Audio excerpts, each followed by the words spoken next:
Jalgale jo ma belenyu Logata jabari wiri na lona ke gutona go Yangatal pe magare te musike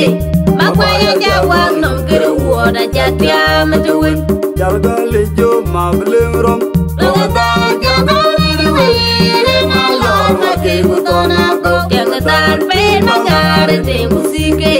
Makwaya jawang nom kere woda jatya matuwin Kul bukur matang pianga wet Makwaya jawang nom kere woda jatya matuwin King Philip kubanan ke wedya Makwaya jawang nom kere woda jatya matuwin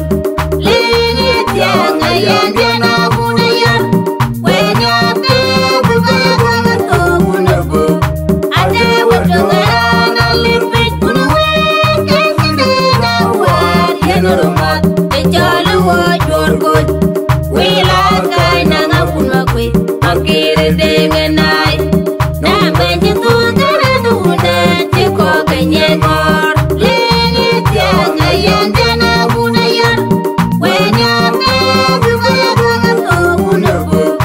Ade wadu ngarana limpit kuna weka sindina wad Yanurumat Echalu wa jor koj Wila kai nanga kuna kwe Makiri dengenai Namanya tungara nuna Tiko kenyekor Tong lakara di tong dia mangak more cheba uroj more tong kusan more tong lakara dia nelone takara more cheba dia mangak monong tujung kuroj more cheba kusan more lone takara more tong lakara di tong dia mangak more cheba uroj more tong kusan more tong lakara dia nelone tak Lini tiang ayan jana kuna yar Wenya pe bukaya banga to kuna bu Ade wadu ngarana limpit kuna weka sindina wad Yanurumat Echalu wa jor koj Wila kai nanga kuna kwe Makiri dengenai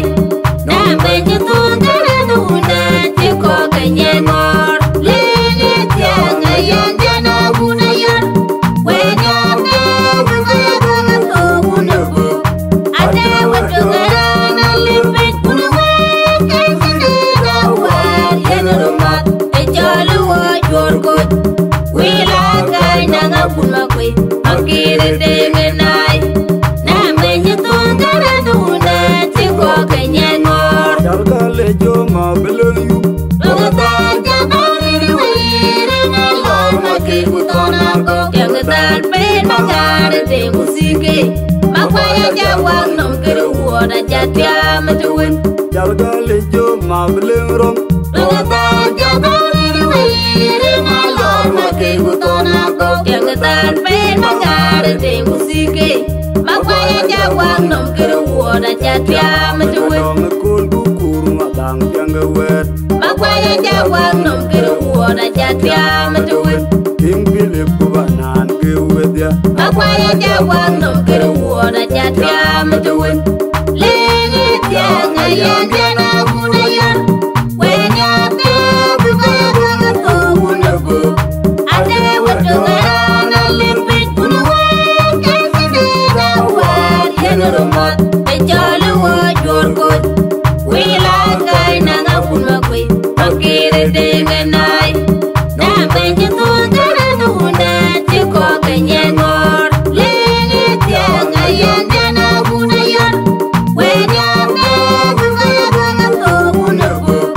Ade wadu ngarana limpit kuna weka sindina wad Yanurumat Echalu wa jor koj Wila kai nanga kuna kwe Makiri dengenai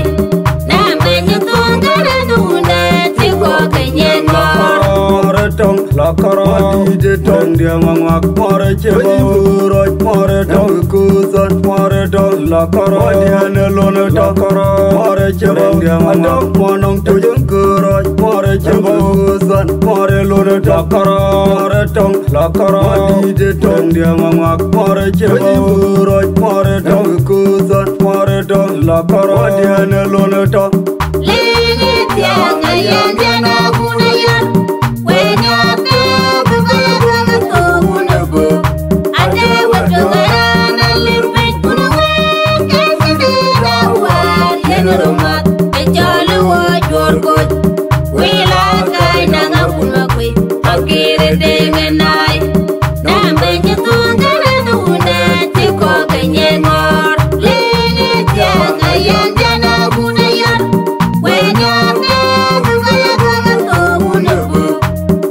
watu gana limbit kuna weke kena wan yenurumat ejolu wo jorko wila kai nanga